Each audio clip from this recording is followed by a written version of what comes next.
Welcome to another video from Code Review.io. I have dropped an article about the guides for React context with the hooks. In my opinion, this can be extended, and that's what I was thinking to make a video for it with hooks also. So that's the idea. That's what we will do in this tutorial. Yeah, let's get started then.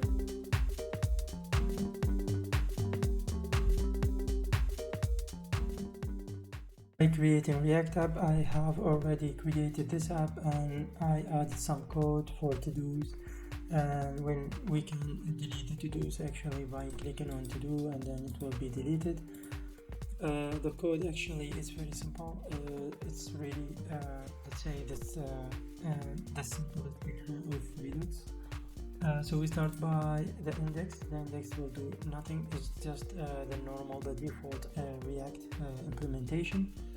And then we go to the app. Let's make this one bigger. So we go to the app. You see that the app, first we created the store, and then we imported the provider, and we pass the store to it. So this is the Redux implementation, and then we pass our component, which is the route. And in this route, we will determine if we are authenticated or not, and then we can go to the authenticated route, or we can go to, let's say, 404 or the default route. So if we go first, let's start by the store. So if you see the store, that's actually it's just so create a store, and then we have to do state, and we have to do reducer. And that's actually and then we have delete to do. For now I'm using just delete to do, but we can expand it later to add to do, update to do. But in our case, this delete to do is important because our idea is actually that we wrap this React app with authentication, so that if the user is authenticated, then he can delete the to do, because this is very sensitive. So we don't want everybody can delete the to do.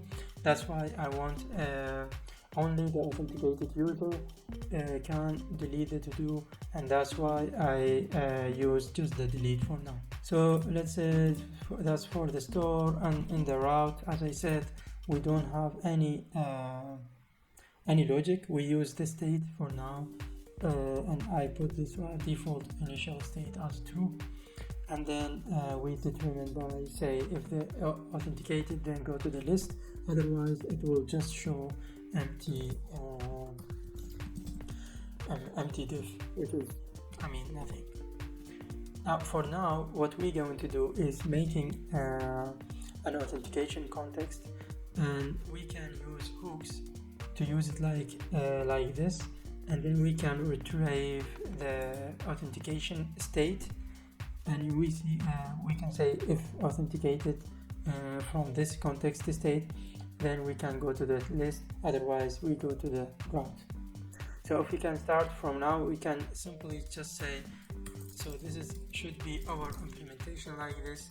So we get the auth state, for example, and we say just use auth state, and then from auth state we can simply say is auth state is authenticated, and by this, and we can say simply if the user is authenticated, then go to the list. Otherwise go to the diff. Let's see also the list component. So the list component, it will connect to the Redux. It will retrieve the to do and to dos also, and then it will print all the to dos together. And also it will it's already implemented with the delete to do. So delete to do, that will dispatch the action that we already created, and we pass the UID from the to do itself. So let's start by creating the authentication flow. For now I will do like div, and then keep it like this by creating the folder, and we call this an auth. So this is our auth module, and here we will create index TypeScript file. I forgot to mention that I'm using TypeScript here for you to understand how the behavior of the of React and also the types, we need a TypeScript. It can be easier. So we export, so for this index it will just export everything from the auth. So we go first create another file. We call this one called context, a TypeScript. And here we need wait, let me make this bigger. So we need to create a context, and that will be from React. And we export also our context, which is, and then so that's why in the TypeScript you need always to pass the default value. So that's, if you put this one, it will be the default value for it. But in our case, we don't need to pass a default value like this. So first of all, I will create an interface. We call it IAuth context. And then in IAuth context, we need to have, for now I will have just two values. So it's authenticated, and that's going to be Boolean. And also we will have a user, and that's going to be anything for now. And to add this, the creator context, to add this, the type, we put in between, and we say just IAuth context. Now you see that it's already complaining about the default value because they are required, so we need to put them already. But what we can do, we will create a default, I don't know, default state. It can be anything, I mean. And we know that default state, it can be type of IAuth context. And we pass is authenticated as a false. And user can be null now. I don't know if this will accept it, yes. And we pass the default state to it here. So that's the auth context for now. Now let's create a provider.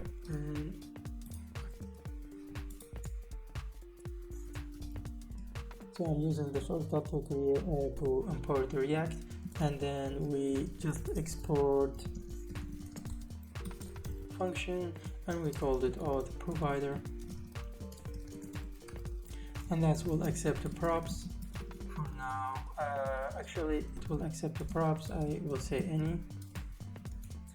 So the auth provider will do, it will just provide the values to the whole app, and then we just say return, and we use the auth context here. So you see, okay, I need to import it.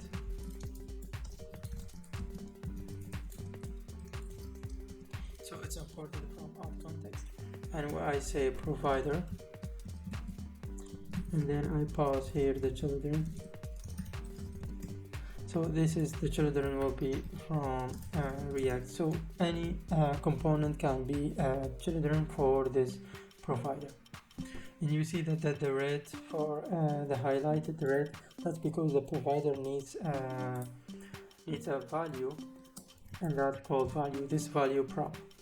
And for now we don't know which value we need to pass, so that's where we are going to use the hooks here.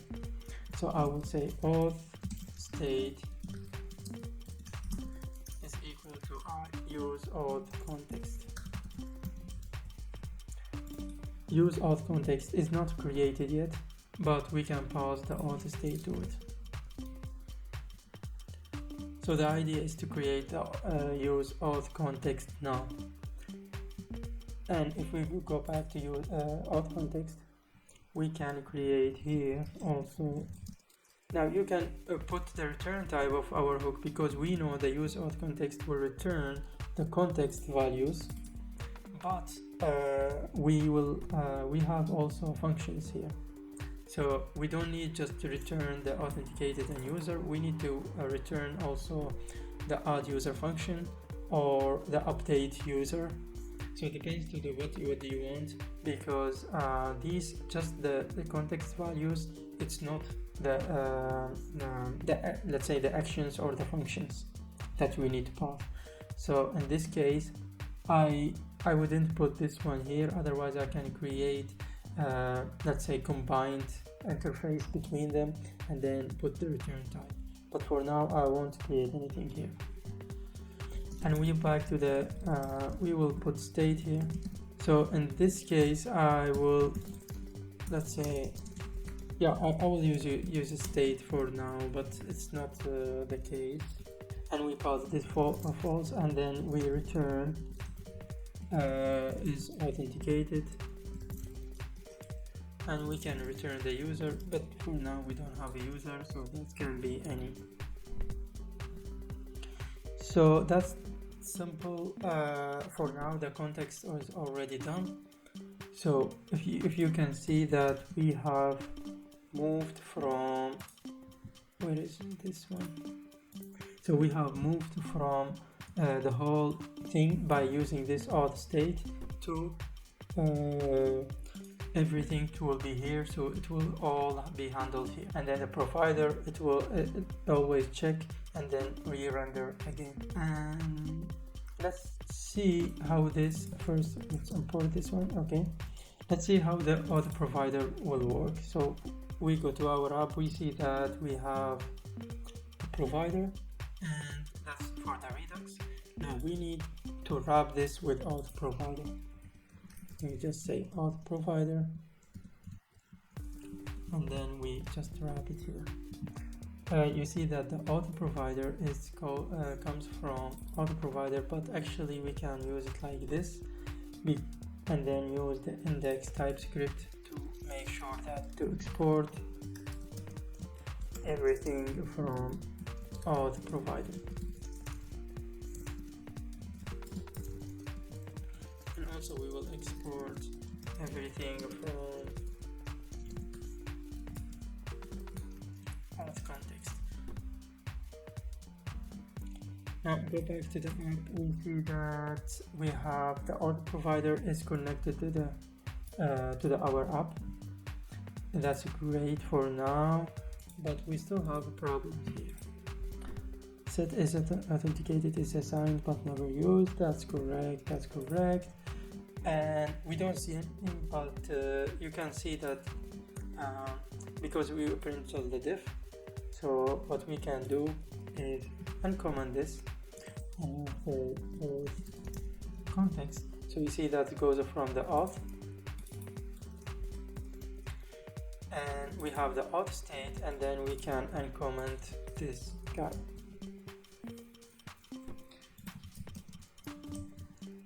So we say if the auth state is authenticated, then we go to the list that we don't see anything because this is the diff that it printed. So if we go to the auth state, we see that we put false, so let's put true here, and we should see our list. Now what's the most important here is that we don't need to rely always to use state. We don't need also, we need also another functions. So let's say I need add user. So from our app I can say add user, and then we can go to this user. We can add the user to the our auth context. So I will say update user. So this will be add user and update user. So these are our functions.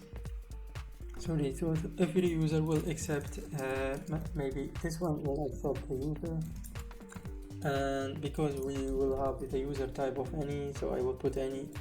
Actually both of them, they will accept the user.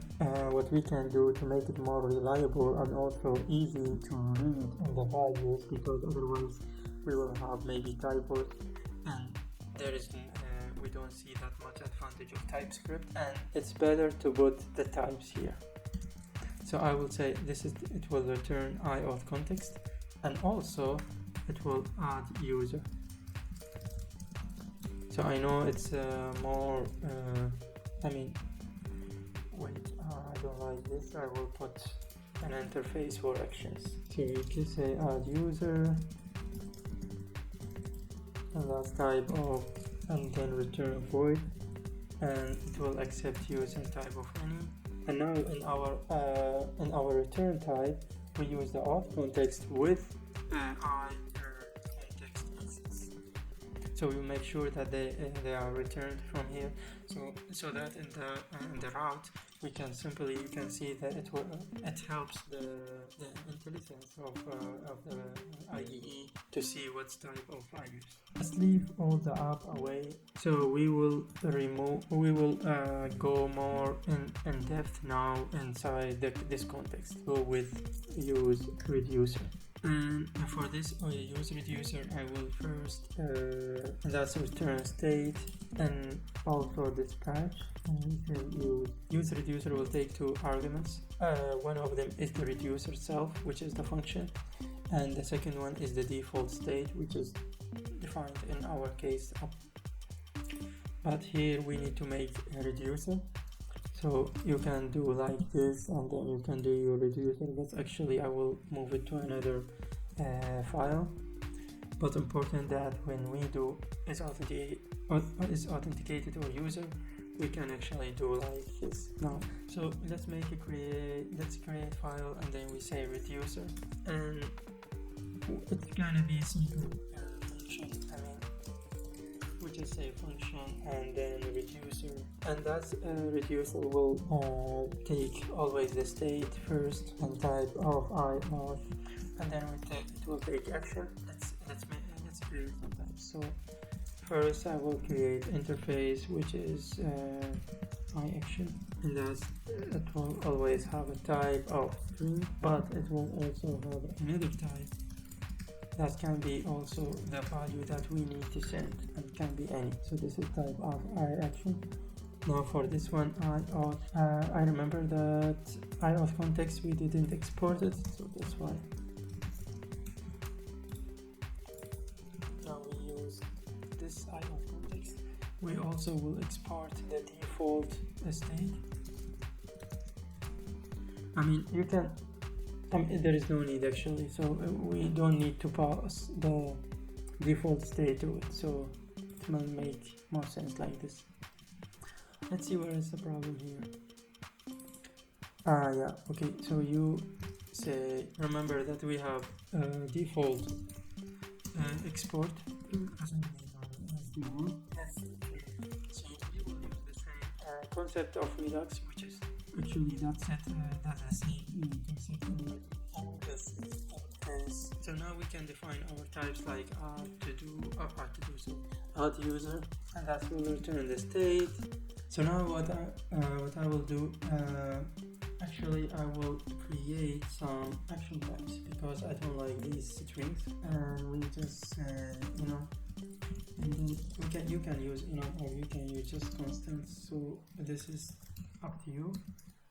And I can, so for my case I like to use and we copy this. In case of update user and is authenticated, will be always true because it's already in the state.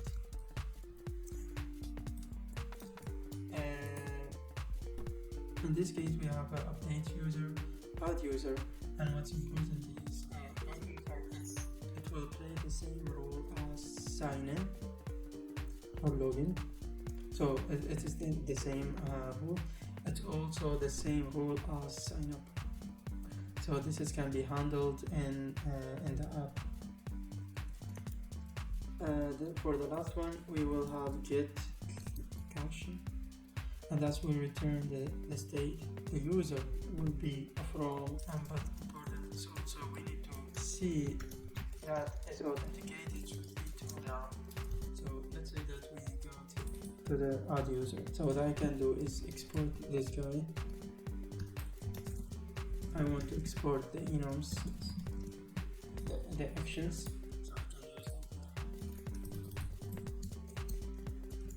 So I can see the type of add user, and then we set the user. We will do simply by this because we know the use of reduce context will be used in the auth provider.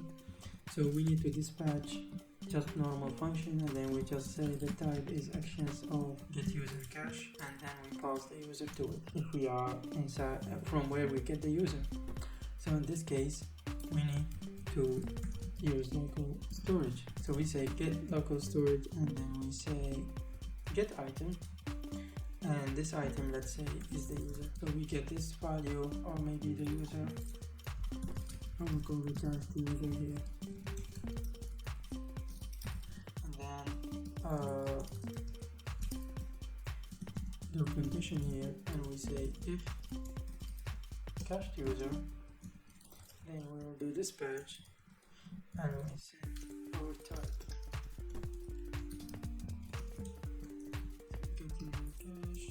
And then we just say user adjacencies parser to our cached user, like this.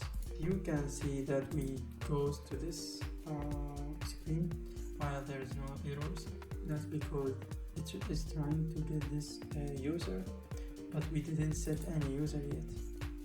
So if we go to its user, when we take the user, we can simply just say local store set item.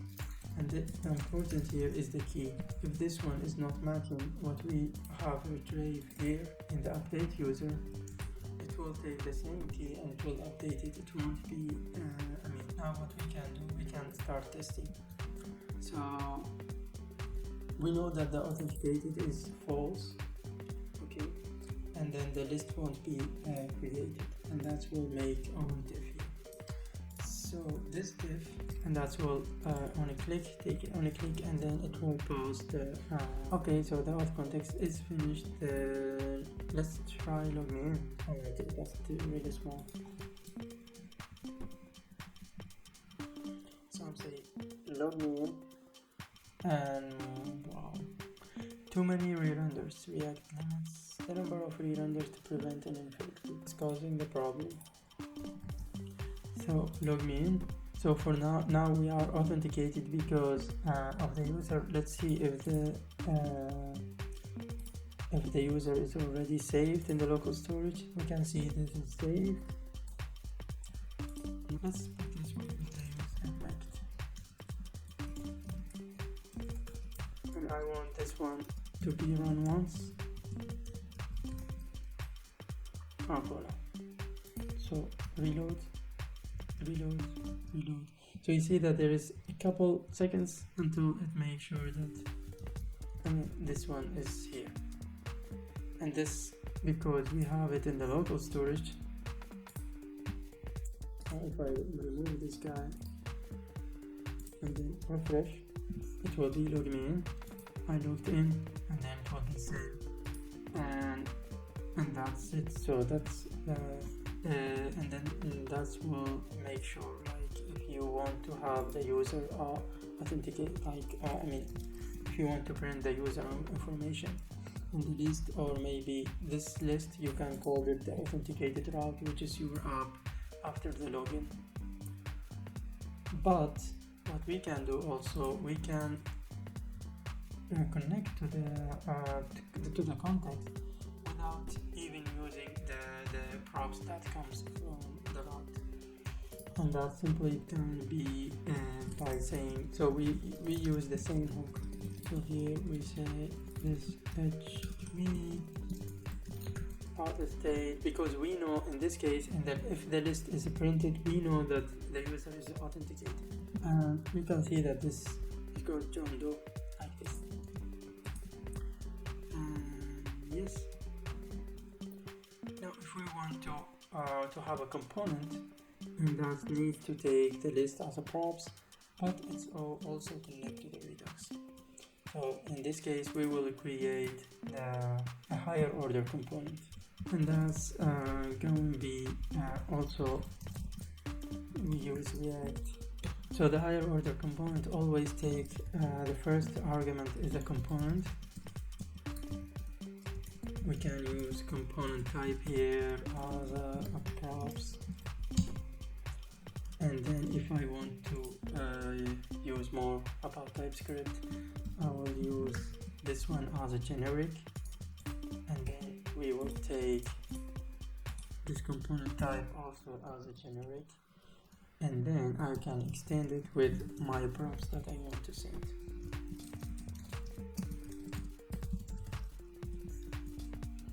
So auth context, and then we use consumer, and that consumer will take value. So that consumer will take value, and that value, let's say it's gonna be the auth. You see that the types it comes, and then we return the component that, okay, so the auth context take the auth, and then it will return the component. You see that it says a problem because we need to pass the prop to it, because the component is type of T, and the T, the generic, it will be the same as this one, so we need to pass it to it. But we can pass more now, and we can define our auth as auth. So we define our component as auth. So every component that will use this authentication, it will have props that's called auth, and it means that it can access everything. And here we can use auth as type auth context. If I go back to our list component, we used hook here for this, so you can take out this, and then we say with authentication,